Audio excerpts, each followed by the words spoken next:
Hello and welcome to Film Companion South. You're watching Not a Tolly Review. My name is Hriday Ranjan. This week's movie is Phalana Abbai, Phalana Ammai. The film is written and directed by Srinivas Avasarala. The film stars Naga Shaurya, Malvika Nair and Srinivas Avasarala himself. Sanjay and Anupama meet in an engineering college in the year 2000. She is a senior and he is 1 year junior.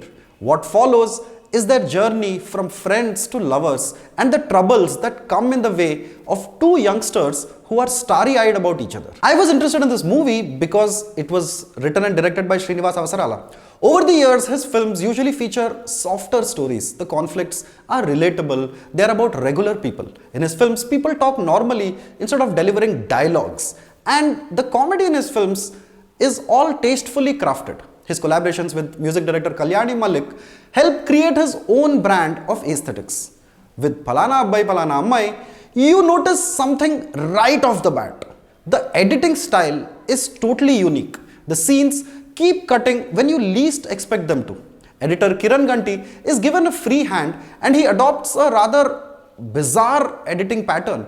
As a director, Srinivas Avasarala also makes directorial calls that are rather strange or bold, depends on how you look at it. In a love story, we usually have the big moments, the meet cute, the proposal scene, and other such scenes like the breakup scene. In this movie, those moments are quickly done and dusted with.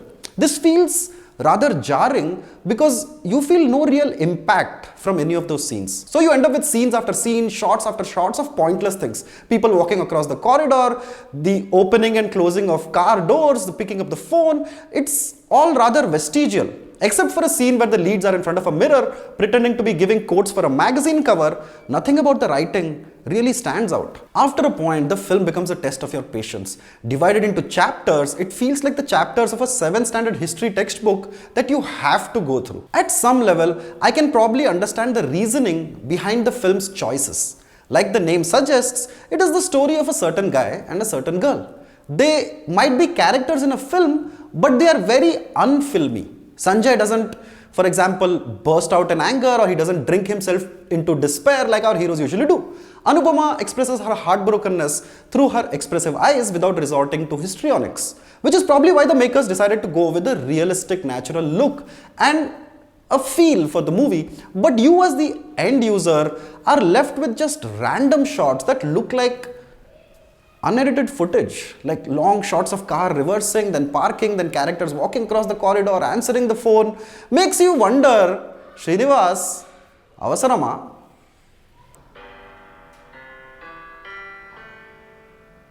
ఫలానా camera చూద్దాం, ఆలోచిద్దాం, phone,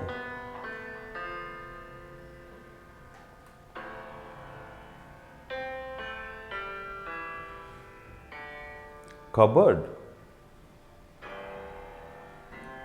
పుస్తకాలు, mug, bell,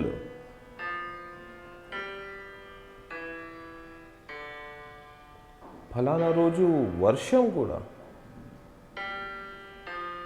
painting, జీవితం.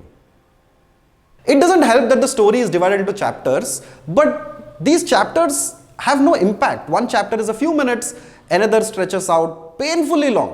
The makers try to give the leads different looks in each of those chapters, further adding to the confusion. The director goes for a jagged narrative that relies primarily on dialogues, like Richard Linklater. But here it seems like Richard Linklater. Naga Shaurya brings his screen absence to this film. The naturalistic and realistic aesthetics of the film don't work for him at all, and you end up completely disconnected with his character. Malvika Nair is the only saving grace of the film. Her naturally understated style seems to be the only working bit for the film. Finally, it is left up to Abhishek Maharshi to cough up a few laughs.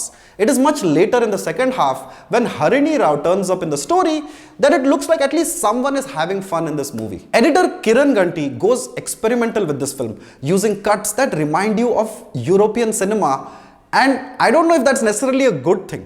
Writer-director Srinivas Avasarala also comes up with his most experimental film till date.